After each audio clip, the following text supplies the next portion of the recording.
Hey folks, it's Tommy FrugalPrepper. I'm loading me up some 380. I went through a couple hundred, or about 300 prime brass that I had already. So now I'm priming up some more brass and expanding it to get ready to reload some more. I'm running a little low on 380. I like to keep about 1,000 around, just because when I do training, I like to use my 380 because that's normally what I carry. You know, don't train with a great big old Glock 17 or Glock 45 when you carry a little tiny Ruger or something. You know, you need to train with the gun that you normally carry so that you can learn how to use it the best you can to defend yourself. I get a lot of questions when I show up to class and everybody else has their big full-size guns on outside the waistband holster. Well, where are you carrying that little Glock? Blah, blah, blah. That's 380. That's junk. Yeah, it's not as good as your full-size gun as far as being able to shoot it well, as far as being able to hit where you're aiming at and stopping the threat. But it's what I have on me. See, I carry my gun 99.9999999% of the time, and I might have to use it 0.000001% of the time. So it's important that it's comfortable to carry. Because that causes program compliance. And everybody's program compliance is different. And what they're willing to carry and lug around on their side, as uncomfortable as it is different. Some people are much more willing to carry a bigger gun, and some people are not. Some people carry a big holster, you know, tuck some Kydex inside their waistband and have it poke them all day long, and they can deal with that. Some people like me carry in a pocket. You know. Now, pocket carry is hard to do in a training class because you have to holster and reholster so much, and you have a pocket holster and you have to pull out the pocket holster, reholster the gun, tuck it back in. It can be annoying, but I would say you want to take at least one handgun training class that way and see what it runs like. But I do have an outside the waistband holster for my Glock. That I use in most of my training classes just because that's easier. Even though I don't normally carry that way, I have carried that way, but it's not something that I normally do. And you know, it's just weird. I have a minimal butt, right? So I have a big front and kind of pudgy sides, but I have a really small, minimal butt. And any weight tends to draw my pants down over my butt, you know. So it's really hard to carry big, heavy stuff on my belt without my pants falling down. So I just don't have the butt that most people have, so I have a fairly small butt. My butt's the smallest part of my body. Which is great because I can fit in a lot of roller coasters that way. But I can't carry a big, heavy, full-size gun very easily. You know, just how it is. Anyway, I'm going to show you a package that I got. I'm going to use my GoPro camera that I found under my bed. I cleaned under my bed for the first time in several years, well, a few years. So I cleaned that out. I found my old GoPro camera. So we're going to try that out and try to film a package that I got in the mail from a subscriber that I'm really happy that I got. So I got another package in the mail. This is from Camaro Kid. He sent this stuff to me, and he sent me some other stuff before too. This is really nice. I already opened it, but I took this blue these are quick connect bushings. So you know, normal bushing for the Lees looks kind of like this, and it's flat on the top, but these have a opening or a bolt, so you can actually just take the nut off. You bring these up to where you want to set them, and then this uses a T10, and you tighten this screw, and that bolts it on. Now you can't just set it with this one and then screw it down, because that's thicker, so you have to set up your die with this one and then use it. I did set up this die with the blue one that he sent. I kind of like these because when you stick them in your press, let me move you over here. When you stick them in this press, sometimes when you just have them like this, if you don't get them tight enough, that can move a little bit on you and not be exact, where this tightens down. And it goes in like so. It does not have the little U-shaped notch there where this is, but it does lock in, and it comes out, and it comes out easier because you have more to grab onto as well. You have a lot more to grab onto. Now I left the nut on this one and has had to move it way up, just because if I ever take it out of there, I'm going to want a nut, so why not leave the nut on there? But you wouldn't have to, and you can put those on. Those are really neat. I've seen these before on Amazon in different places. I haven't bought any. I've always just bought these bushings that are flat that you screw down to, and you just have to get a wrench or something and tighten it real tight against there so it can't, you know, it doesn't work loose. But that's interesting. So thank you very much. I'm going to experiment with those and see how I like using them, because, you know, these things aren't cheap actually. You know,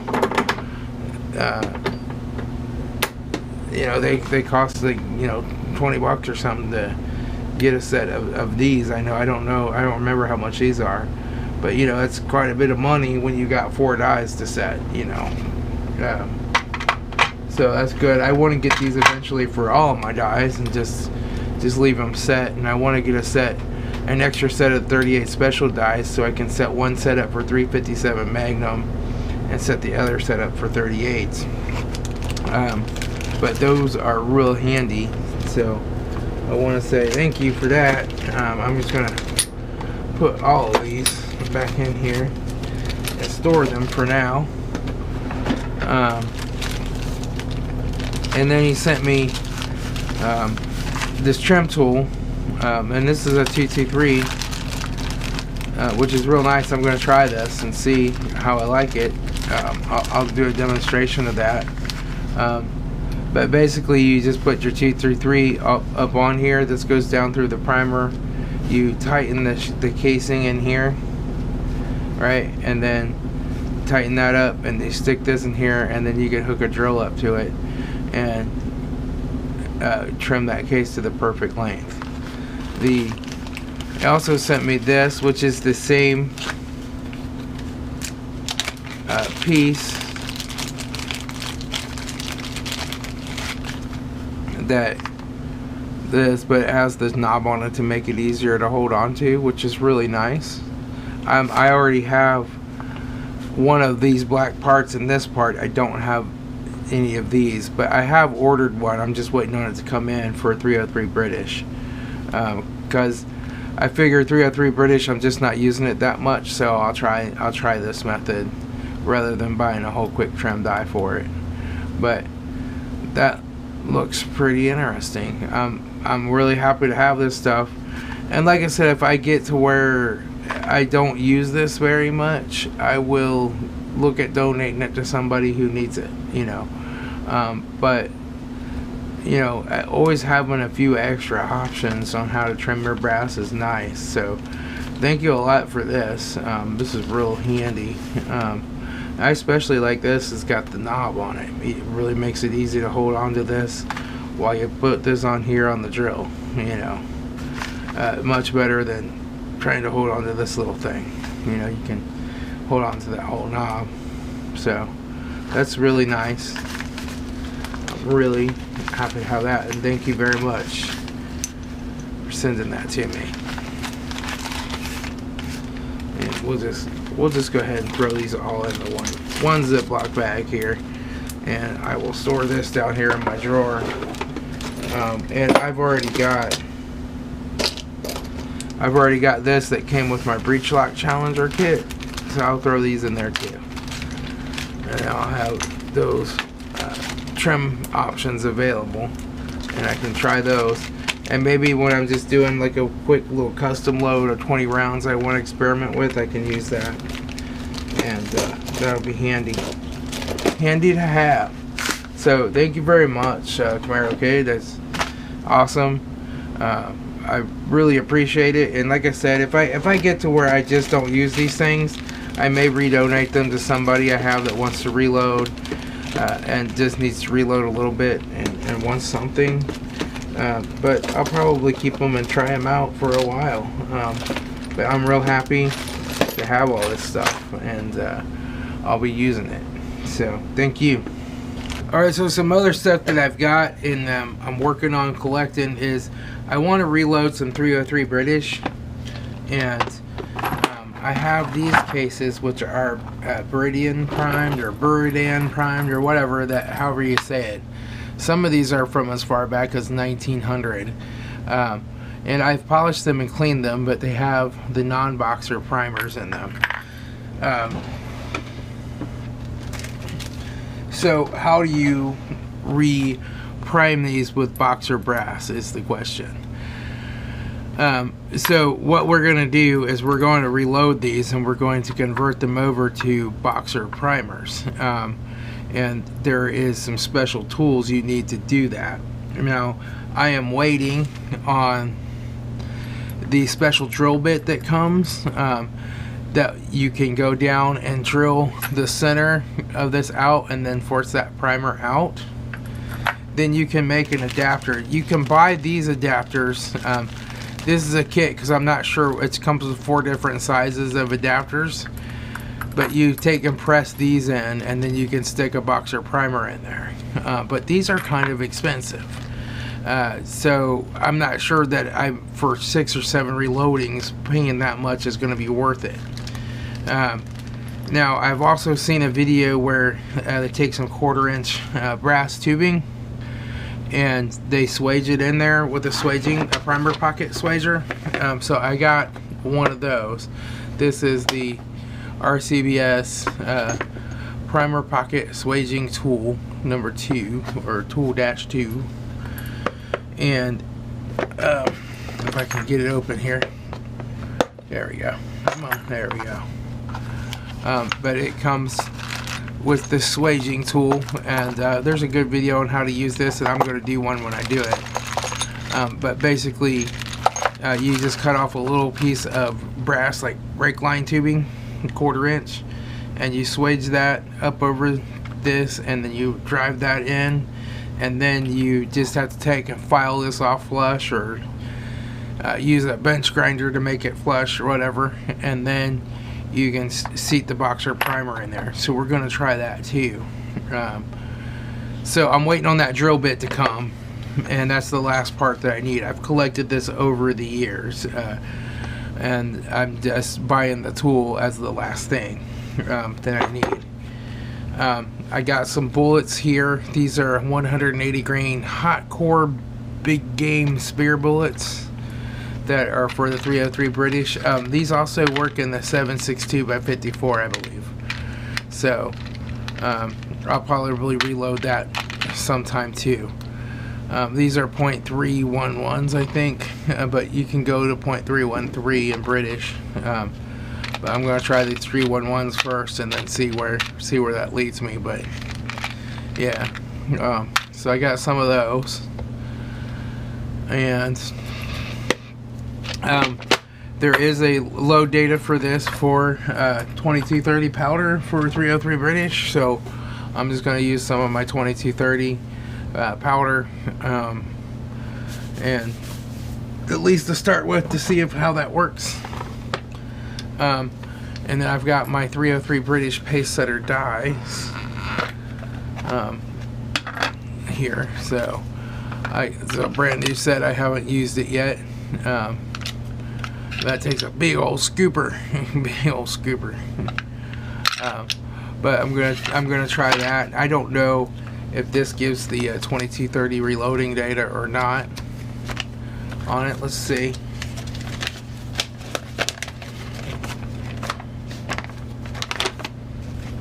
There's just a few loads here. They have accurate 2015, 2030. I have a 180 grain bullet. Here's the 180 grains, and accurate 2230. There it is.